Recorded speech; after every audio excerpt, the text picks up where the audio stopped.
If I should describe the Faroe Islands as a family, then I can also describe the Faroese football culture as a family, because I've always felt that I could express myself and just be myself when I went to the football pitch, and maybe try to come the furthest of any Faroese football player and achieve those things that every football player dreams of. We are born here on the islands, high mountains, rocks, the sea next to us, windy, rainy, all the smells, all the sounds, and everything. You're very close to nature. That, of course, formed us a lot. So the toughness is a big factor here. It's hard to describe, but it's very special to play in these surroundings, in the fjords and up in the mountains. In my opinion, there's no place like playing in the Faroe Islands. Everything is before and after the first international game against Austria. We played our home game in Sweden because we have no grass pitch on the island. Then we got all the AstroTurf pitches, built stadiums, and so on. We have football pitches everywhere. In almost every town, every city, there's a football pitch, a small one, big ones. Everywhere you go, people talk about football. I think the sky is the limit here in the Faroe Islands, because as it's growing, everything else grows.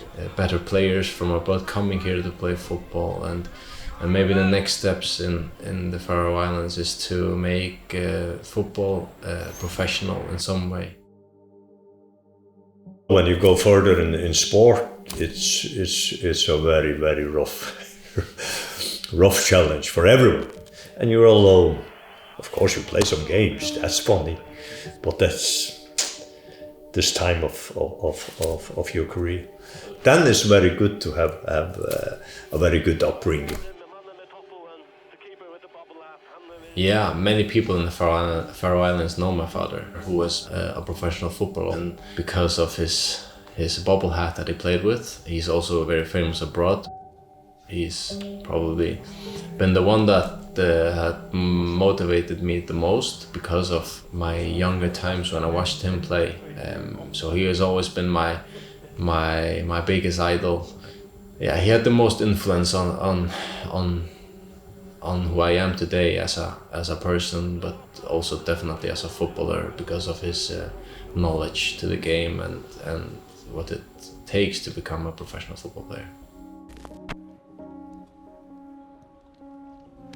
I've grown into becoming one of the best football players on the islands. That played in the second league in Denmark, and then we got promoted to the first league in Denmark. I switched to El Paso Locomotive in the USA, and after that NSU Runavik FC, and also the Faroese national team, to play on the highest level as possible. That's always been my dream, and I don't feel that it's the right time now to stop dreaming. My little self that was training that hard when he was 10 years old, dreaming of being a professional footballer, I feel I owe him to still try to become as good as possible and play on a high level as possible.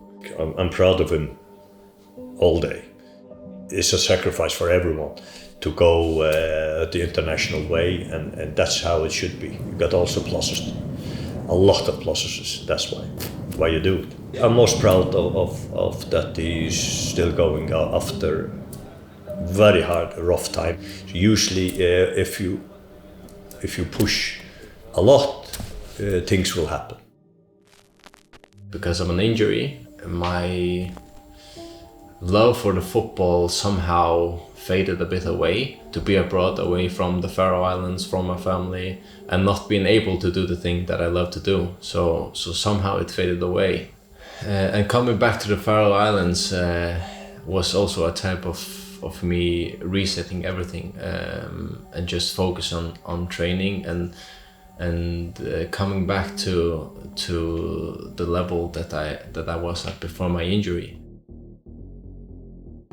We train as much as Premier League teams or teams abroad that are fully professional. We have to work besides training because the funding here is not as good as to be playing football only. So I work at my father's factory, which is on the other side of the fjord here. Here I work as a manager in the packing part of the factory where we pack the fish. I work for 8 hours a day, maybe 9. And then I have to rush home to get half an hour with my family where we can eat dinner and have family time together before I go to training.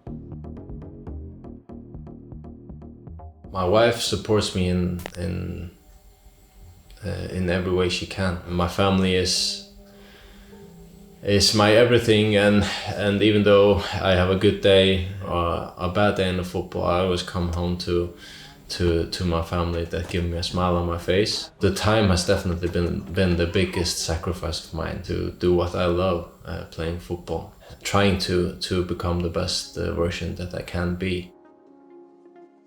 I love the story of the Faroese football, and I feel a little bit that I have been part of building it up as it is now. Definitely the first part of the journey. Now it's competitive on middle stage in Europe. So Faroe Islands is everything for me. This just shaped me as a person. I'm lucky to be from the Faroe Islands. Coming back to the Faroe Islands, it's probably the best place to have these sacrifices because of how beautiful the nature is playing and how good it feels just to be back home. This mixture of our family and this beautiful nature is making Faroe Islands like the rock in my life, where I always feel safe and where I always feel like I can come back to.